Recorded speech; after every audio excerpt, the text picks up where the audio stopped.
الحمدللہ رب العالمین والصلاة والسلام علی سید المرسلین اما بعد فاعوذ باللہ من الشیطان الرجیم بسم اللہ الرحمن الرحیم رب اشرح لی صدری ویسر لی امری واحلل عقدۃ من لسانی یفقہوا قولی۔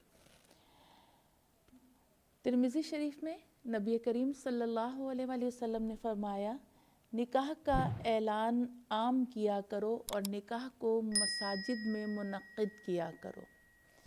یعنی یہاں ہمیں پتہ چلا اس حدیث مبارکہ سے کہ نکاح جو ہے مسجدوں میں ہونے چاہیے اور اسے عام کرنا چاہیے۔ لیکن ہمارے یہاں ایک الٹا طریقہ کہیں کہ کیا جاتا ہے کہ نکاح خوانوں کو گھروں پہ بلایا جاتا ہے یا اپنے جہاں پروگرامز منعقد کیے جاتے ہیں وہاں بلایا جاتا ہے اور پھر ان سے نکاح پڑھوایا جاتا ہے۔ اب آپ دیکھیے تو کہ معاشرے میں ایک دین جاننے والے کی کوئی حیثیت نہیں سمجھی جاتی بظاہر کہ وہ اپنے بغل میں نکاح کا رجسٹر دبا کر آئے اور اب انتظار میں بیٹھے کہ کب بارات آئے گی اور وہ نکاح پڑھائے گا۔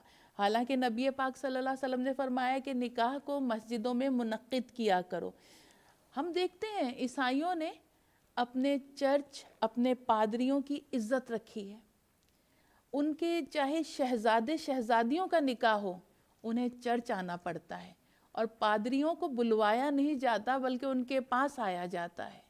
تو ایک یہ بہت ہمارے جو شادی بیاہ کے رسم و رواج سے کہنا چاہیے، یہ شریعت کا حکم نہیں ہے کہ اس میں ہم نے بہت زیادہ حد سے تجاوز کرا ہوا ہے، جبکہ غیر مسلم جو ہیں وہ بھی اپنی عبادت گاہوں کی اور اپنے دین کے علم رکھنے والوں کی کا اتنا ادب اور احترام کرتے ہیں۔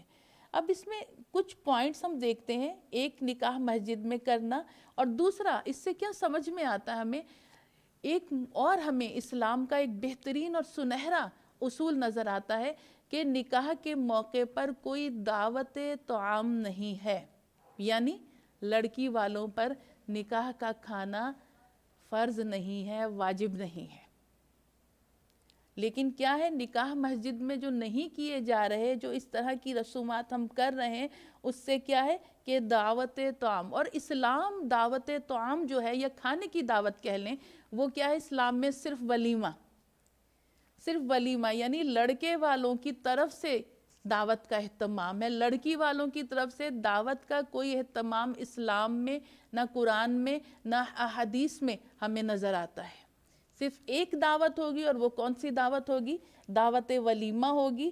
اور اب آپ ایک چیز اور بھی دیکھیے ہم اپنے گھر میں کوئی آپ دیکھیں قربانی کا جانور پالتے ہیں اور جب جس صبح ہم اس کی قربانی کرتے ہیں اور ذبح ہوتا ہے تو چھوٹے بچوں کا کیا حال، گھر کے بچوں کا حال کیا ہو رہا ہوتا ہے؟ آنکھوں سے آنسو بہہ رہے ہوتے ہیں۔ آپ بتائیے کہ بیٹی کو رخصت کرنا ایک ماں باپ کے لیے کتنا مشکل، کتنی کٹھن وقت ہوتا ہوگا۔ تو دعوت تو خوشی کے موقع پر کی جاتی ہے، یہاں اپنے جسم کے حصے کو رخصت کیا جا رہا ہے اور اس کے ساتھ ساتھ دعوتوں کا بھی اہتمام کیا جا رہا ہے کہ کھانا لگے گا، کھانا یہ دیں گے اور اس طرح کریں گے۔ اور ہاں دیکھیں ایک چیز ہوتی ہے، خدشات بھی اس وقت باپ کے دل میں خدشات بھی ہوتے ہیں کہ نہ جانے لوگ کیسے نکلیں گے، نہ جانے آپس میں انڈرسٹینڈنگ ہوگی کہ نہیں۔ نہ صرف بیٹی کو رخصت کرنے کا دکھ، ایک دل پر بوجھ، اور دوسرا خدشات، اور ایسے موقع پر دعوت کی بھی ذمہ داریاں، اور جو مہمان آئے ہیں خصوصاً جو بارات، اور اصل میں یقین جانیے بارات کا لفظ نہ قرآن میں ہے نہ حدیث میں۔ بارات کیا ہے یہ عربی میں یا قرآن میں اس کا کوئی یہ لفظ آیا ہی نہیں۔ یہ فی زمانے کے حساب سے بارات کا لفظ نکلا ہے کہ بارات کا کوئی حکم ہی نہیں ہے کہ بارات آئے گی اور بارات کو کھانا کھلایا جائے گا۔ تو یہ چیز ہماری اصل میں ہوتا کیا ہے کہ ہمارے یہاں ہمارے آبا و اجداد ہندوؤں کے ساتھ رہ کر آئے اور ہندوؤں میں لڑکی کو صرف شادی کے موقع پر خوب سامان دیا جاتا ہے، خوب دے لے کے رخصت کیا جاتا ہے ہندوؤں میں۔ تو وہی چیز ہمارے یہاں سرایت کر گئی کہ اس کو جائیداد میں حصہ نہیں دیں گے لیکن اس کو جہیز دے کر رخصت کر دیں گے ایک جائیداد میں سے. اور ہمارے یہاں بیٹی کو جائیداد میں حصہ, بیٹی ہے تو باپ کی جائیداد میں سے وارث بنتی ہے, بیوی ہے تو شوہر کی جائیداد میں سے وارث بنتی ہے, اور ماں ہے تو بیٹے کی جائیداد سے وارث بنتی ہے. تو ہمارے یہاں تو وراثت میں عورت کا حصہ رکھ دیا گیا. ہندوؤں میں وراثت میں عورت کو حصہ نہیں دیا جاتا تھا تو جہیز دے دیا جاتا تھا. تو لفظ جو جہیز ہے اور یہ بارات ہے یہ بھی اسلام میں یہ ہے ہی نہیں. حضور پاک صلی اللہ علیہ وسلم نے سیدہ فاطمہ کا نکاح حضرت علی سے کرا تو نبی کریم صلی اللہ علیہ وآلہ وسلم نے آپ کو بھی جو ضروریات زندگی کی جو چیزیں تھیں, ایک گدا جس میں کھجور کی چھال بھری ہوئی تھی اور تکیے, اور ایک مشکیزہ کی جس سے پانی, یہ بھی حضرت علی کو کہا تھا کہ علی آپ کے پاس مہر دینے کے لیے کچھ ہے؟ تو حضرت علی نے کہا میرے پاس کچھ نہیں. تو نبی کریم صلی اللہ علیہ وآلہ وسلم نے فرمایا علی وہ زرہ تو ہے یعنی جنگی لباس, اسے جائیے فروخت کرے کیونکہ مہر تو ادا کرنا ہوگا. اور حضرت علی نے پھر اس زرہ کو فروخت کر کے جو پیسے لائے تو نبی پاک صلی اللہ علیہ وسلم نے کچھ پیسوں سے یہ سامان خریدا. ان پیسوں میں سے کچھ پیسے مہر میں رکھے گئے اور کچھ سے یہ سامان خریدا جو کہ سیدہ فاطمہ کو دیا گیا.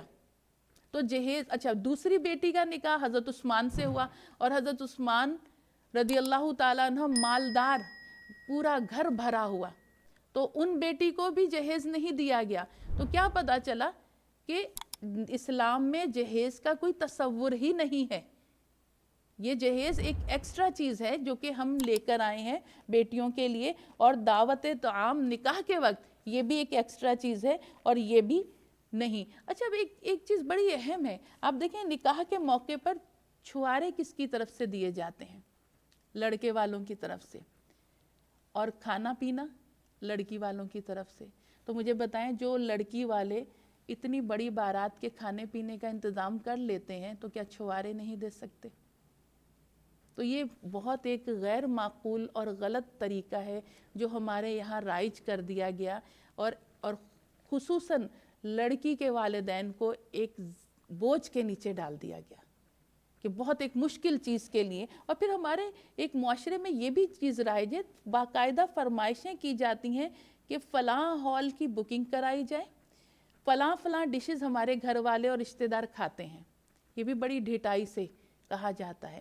یہاں یہ ہے کہ حضرت علی کرم اللہ وجہ الکریم سے جب سیدہ فاطمہ کا نکاح ہوا تو آپ کے پاس اپنا گھر بھی نہیں تھا, اور کسی صحابی نے آپ کو اپنا حجرہ دیا تھا. اور سیدہ حضرت علی, اہم بات کیا ہے, حضرت علی بارات لے کر نہیں آئے تھے, مسجد میں نکاح ہوا اور سیدہ کو چند خواتین کے ساتھ حضرت علی کے گھر بھیجا گیا تھا. یعنی بارات آنے کا کوئی تصور ہی نہیں.